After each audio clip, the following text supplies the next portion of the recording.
Next topic हमने करना है दैट इज़ इन्फेक्टिव एंडोकार्डाइटिस।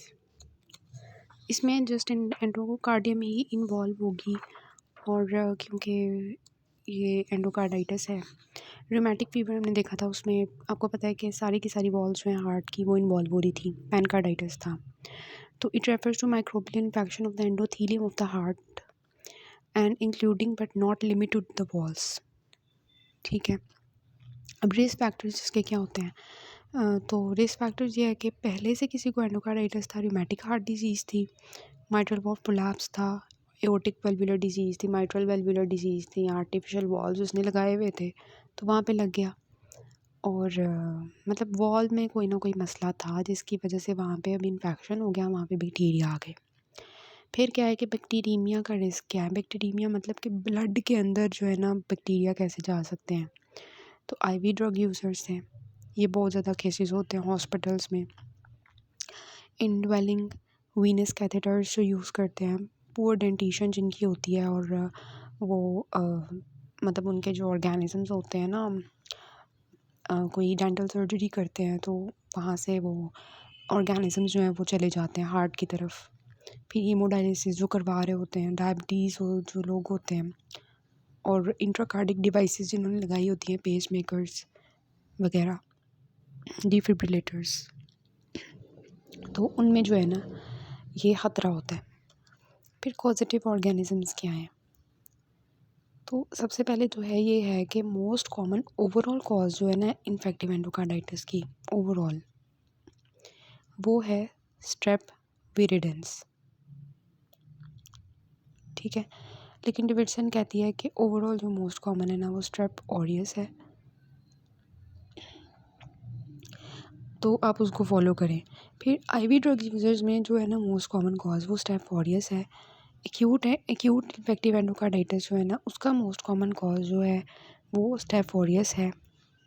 फिर स्टेप एपिडर्माइटिस जो है उन लोगों में होता है जिनके अंदर प्रोस्टैटिक वॉल्व जो है लगा हो। ठीक है। अगर तो लेस दैन 1 मंथ की हिस्ट्री है ना, मतलब वो बंदा बताता है कि मुझे ना ये वॉल्व लगे हुए सर्जरी हुए मुझे 1 महीना हुआ है, तो फिर जो है ना एपिडर्माइटिस होगा। अगर 1 मंथ से ज़्यादा की हिस्ट्री है तो इसका मतलब वो वॉल्व की वजह से नहीं है, वो किसी और वजह से है। तो स्टेफ ऑरियस, फिर ये भी चीज़ याद रखनी है। लेस देन 1 होगा तो एपिडर्माइटिस। ठीक है।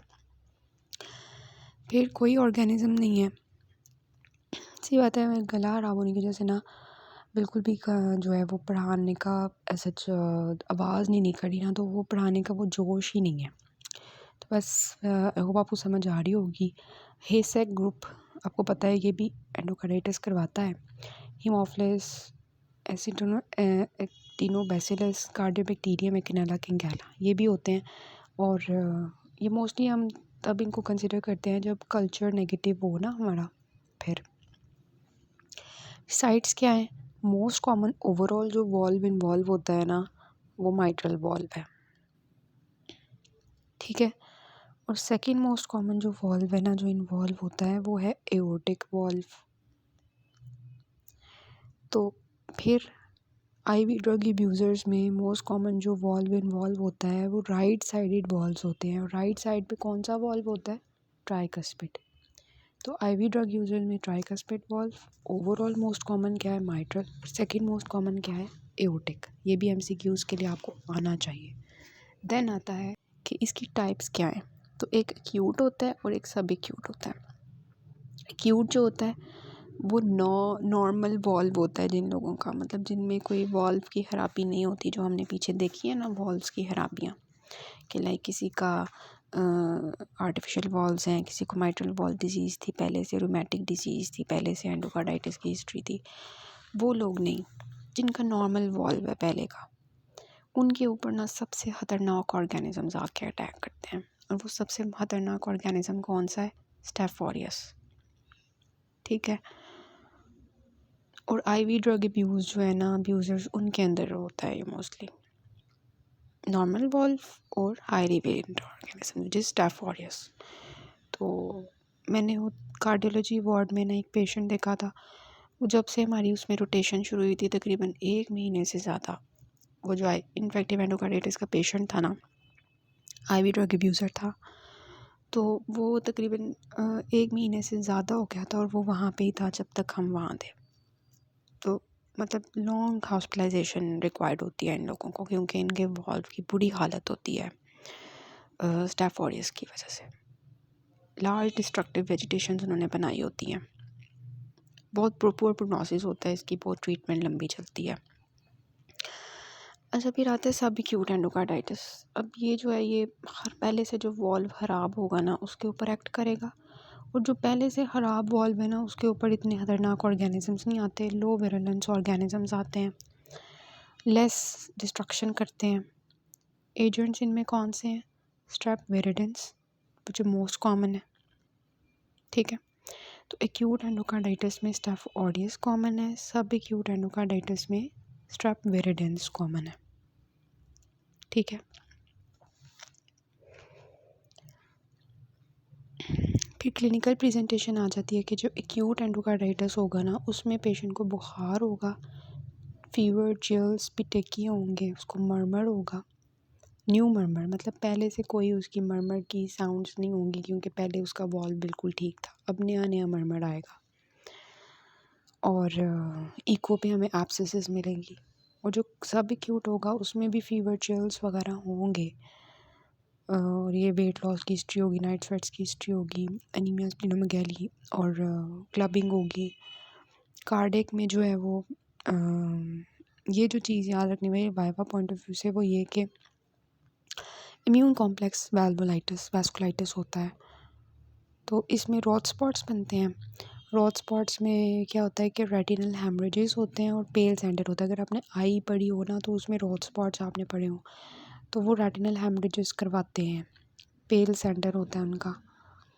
ओस्लर नोड्स बनते हैं जो कि पल्प ऑफ डिजिट्स जो हैं, मतलब उंगलियों के ऊपर पल्प होता है, वहाँ पे पेनलेस सबक्यूटेनियस नोड्यूल्स बनते हैं जिनको हम कहते हैं ओस्लर नोड्स, ठीक है। ग्लोमेरुलोनेफ्राइटिस होगा, आर्थराइटिस होगा। तो this is immune complex vasculitis, ठीक है। वेस्कुलाइटिक फिनोमिना के बाद दूसरा जो फिनोमिना होता है वो इम्बॉलिक फिनोमिना होता है।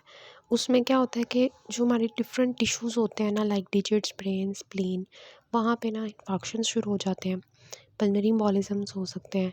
इसमें जो मोस्ट इम्पॉर्टेंट हैं वो हैं स्प्लिंटर हेमरेजेस और जेनवे लीशंस। स्प्लिंटर हेमरेजेस आपने देखने होते हैं नेल्स के ऊपर, और जेनवे लीशंस जो हैं वो आपने जो है पाम्स एंड फीट पे देखने होते हैं, ठीक है। इसके अलावा पिटेकल हेमरेजेस होते हैं, क्लबिंग होती है, स्प्लीनोमेगाली होती है। तो मैं आपको डेविडसन के टेबल भी दिखा दूंगी, लेकिन आपने इम्बॉलिक फिनोमेना याद रखना है, स्प्लिंटर हेमरेजेस और जेनवे लीशंस होते हैं, ठीक है। उसके बाद आ जाता है डायग्नोसिस। तो इसमें हमने ऑर्गेनिज्म को पता लगाना है ना, तो कैसे पता चलेगा? Most accurate investigation is the blood culture. उसमें हमें पता चल जाएगा कौन सा इन्फेक्शन है, कौन सा ऑर्गेनिज्म है, उसकी हम एंटीबायोटिक दे देंगे। फिर हमने 3 कल्चर्स लेने होते हैं, इसमें ये आपने याद रखने हैं, 3 कल्चर जो है ना वो हमने कंफर्म करने होते हैं, फिर एंटीबायोटिक थेरेपी स्टार्ट करवाते हैं। और एक कल्चर और दूसरे कल्चर में जो मतलब होना चाहिए गैप, वो 1 घंटे से ज़्यादा का होना चाहिए, ठीक है, 1 घंटा या उससे ज़्यादा का। कल्चर्स के बाद आ जाता है इकोकार्डियोग्राफी। इसमें हमें मिल जाएगा कि वेजिटेशंस कैसी हैं, वॉल्स कितने डैमेज हुए हैं, एब्सेस तो नहीं बनी हुई।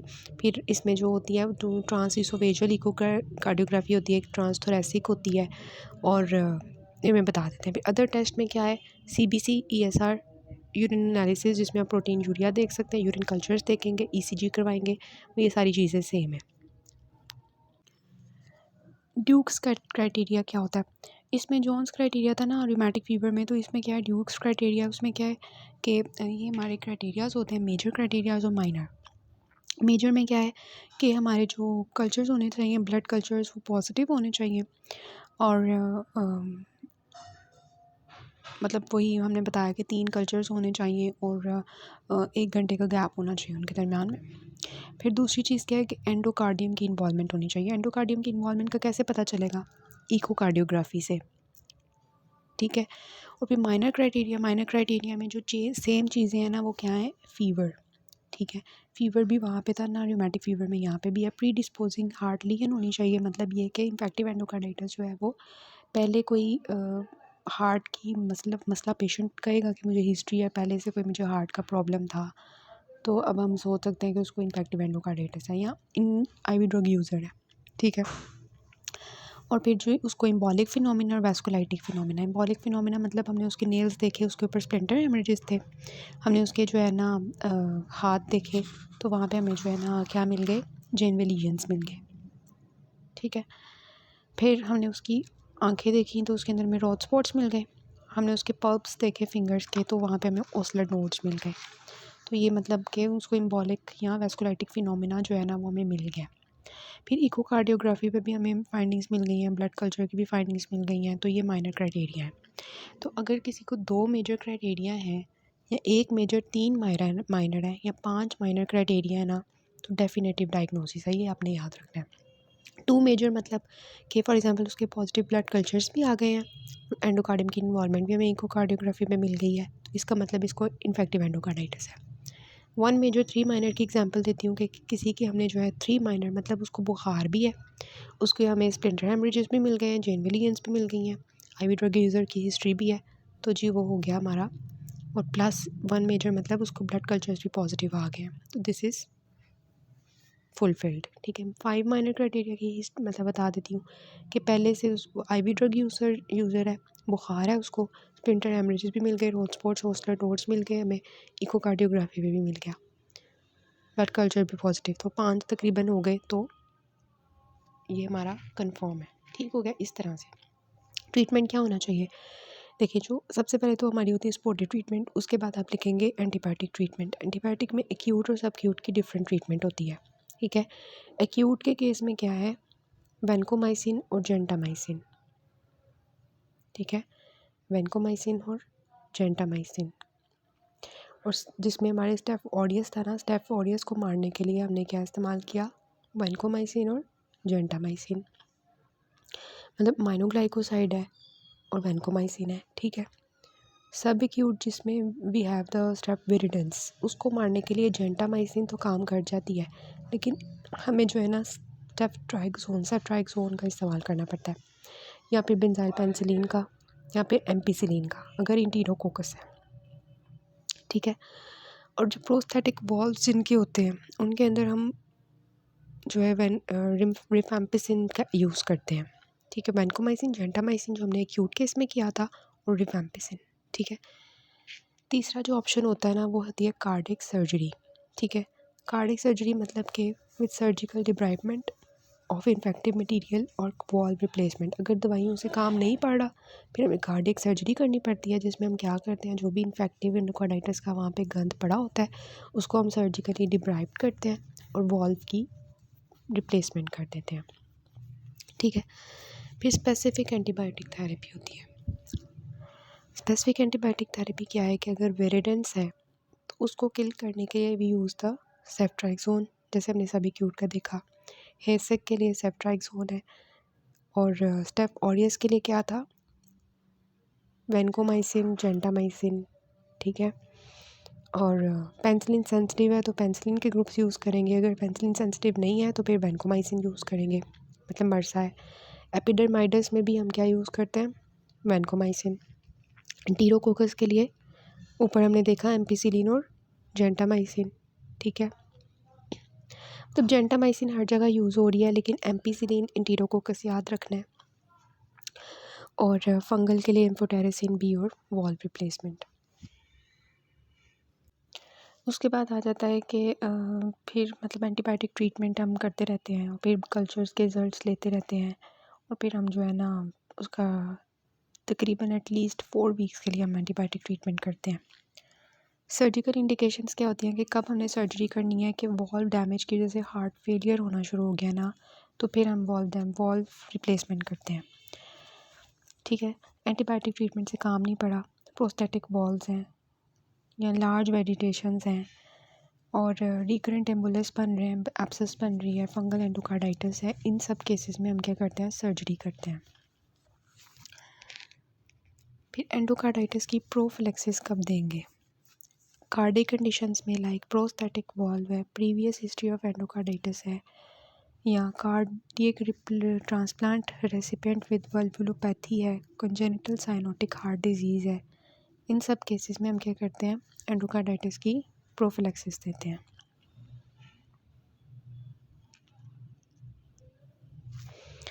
ठीक है, प्रोस्थेटिक वॉल्व है, previous history of endocarditis, cardiac transplant recipient और कंजेनिटल साइनोटिक हार्ट डिजीज़।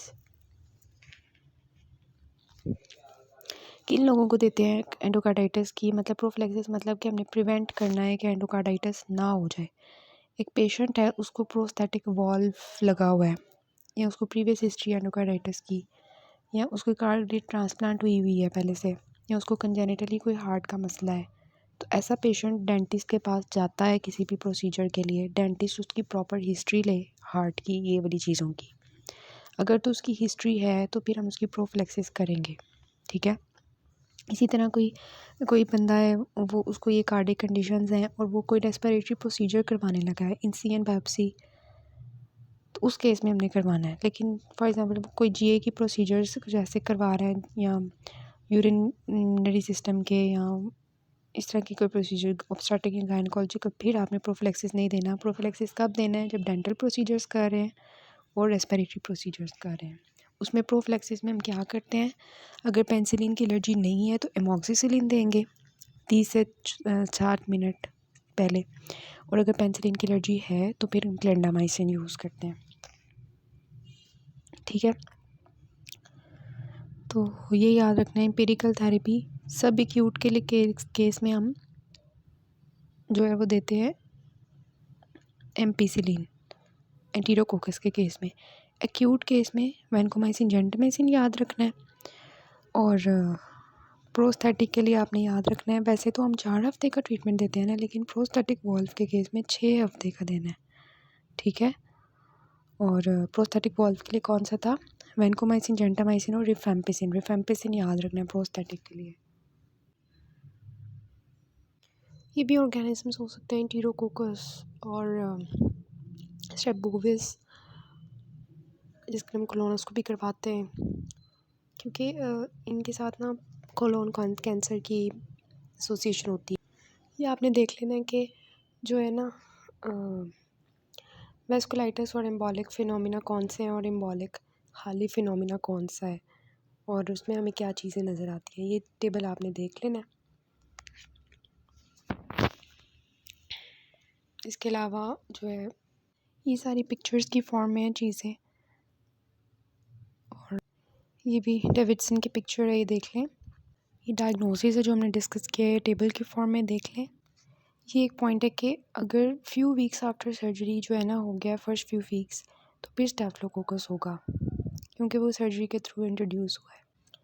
ये आपने याद कर लेना है। स्टेफ्लोकोकस के लिए हम देते हैं पेनिसिलिन्स, एंटीरोकोकस के लिए एम्पिसिलिन्स, स्टेफ्लोकोकस के लिए जो रेजिस्टेंट है उसके लिए वैनकोमाइसिन। कौन सी ड्रग्स हैं, कितनी डोजेज़ हैं, ये वाला टेबल देख लें। और ये हमने देख लिया हुआ है कार्डियक सर्जरी की इंडिकेशन।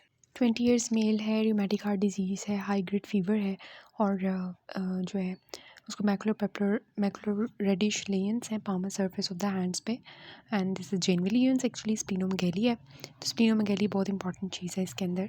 और इसके अलावा mid diastolic murmur at the mitral area, so this shows the infective endocarditis. और फिर उन्होंने पूछा इन्वेस्टिगेशन ऑफ चॉइस, तो वो क्या होती है, ब्लड कल्चर एंड सेंसिटिविटी। फिर उसके बाद मैनेजमेंट में हम क्या करेंगे, remove the source of infection, really ill patient को हम स्टेबलाइज करेंगे, सपोर्टिव ट्रीटमेंट देंगे। वो कार्डिक फेलियर है तो उसको ट्रीट करेंगे, पल्मोनरी एडीमा है तो उसको ट्रीट करेंगे। कार्डिक आउटपुट मेंटेन करने के बाद बेस्ट इनिशियल एम्पिरिकल थेरेपीज़ के लिए होगी vancomycin and gentamicin for 2 weeks.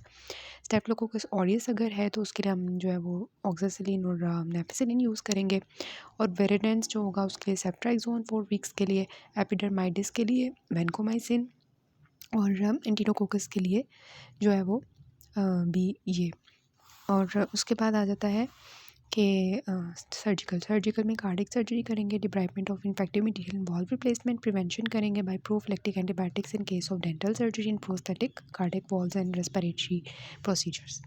फिर 16 ईयर्स ओल्ड यंग गर्ल है जो कि आपके पास लो ग्रेड फीवर के साथ आ रही है, 3 weeks duration of weight loss, weakness, breathlessness, palpitations, उसको बुखार हुआ है और इसके अलावा जो है ना उसको मर्मर है, डायस्टोलिक मर्मर है, स्प्लीनोमेगैली है। ठीक है, तो ये क्या होगा, this is actually infective endocarditis. Investigation आप क्या करवाएंगे, स्प्लीनोमेगैली बहुत इंपॉर्टेंट फीचर होता है इसका। ऐसी इन्वेस्टिगेशन में सीबीसी ल्यूकोसाइटोसिस ब्लड कल्चर्स करवाएंगे 3 to 6, इकोकार्डियोग्राफी करवाएंगे जिसमें वेजिटेशन, वॉल डैमेज और एब्सेस फॉर्मेशन मिलेगी, ईएसआर और सीआरपी करवाएंगे, यूरिन एनालिसिस करवाएंगे, ईसीजी और एक्सरे करवाएंगे। ठीक है, उसके बाद आप जो है ड्यू क्राइटेरिया अप्लाई करेंगे जिसमें मेजर और माइनर क्राइटेरियाज हैं, तो उसके मुताबिक आप ट्रीट करेंगे। कंफर्मेशन ऑफ डायग्नोसिस जो है वो आपका ड्यू क्राइटेरिया जो मेजर एंड माइनर क्राइटेरिया है। ठीक है, उसके बाद 22 ईयर्स ओल्ड फीमेल है, एओर्टिक वॉल्व रिप्लेसमेंट वो कर चुकी है, मतलब पहले से उसकी वॉल्व में कोई प्रॉब्लम है, रूमेटिक हार्ट डिजीज़ की पेशेंट है, फीवर है उसको और एंटीबायोटिक से इतना अच्छा आराम नहीं आ रहा। तो 3 क्लिनिकल फाइंडिंग्स जो रीच करेंगे, डायग्नोसिस पॉजिटिव ब्लड कल्चर है, पॉजिटिव इकोकार्डियोग्राफिक फाइंडिंग्स है और लो ग्रेड फीवर है। इन्वेस्टिगेशंस जो है वो आपने लिखते नहीं है, मैनेजमेंट आपने लिखनी है कि best initial empirical therapy for this will be vancomycin and gentamicin. ठीक है, उसके बाद जो है मतलब यहाँ पे जो है ना वैसे तो रूमेटिक हार्ट डिजीज़ प्रीवियसली अब नॉर्मल वॉल्व है तो इसमें विरिडेंस होगा मोस्ट प्रोबेबली, फिर उसको आप ट्रीटमेंट करेंगे। कल्चर्स करवाएंगे 3 1 आवर अपार्ट, फिर हम जो है उसके मुताबिक ट्रीटमेंट करेंगे। ये आप इस तरह से अटेंड करेंगे।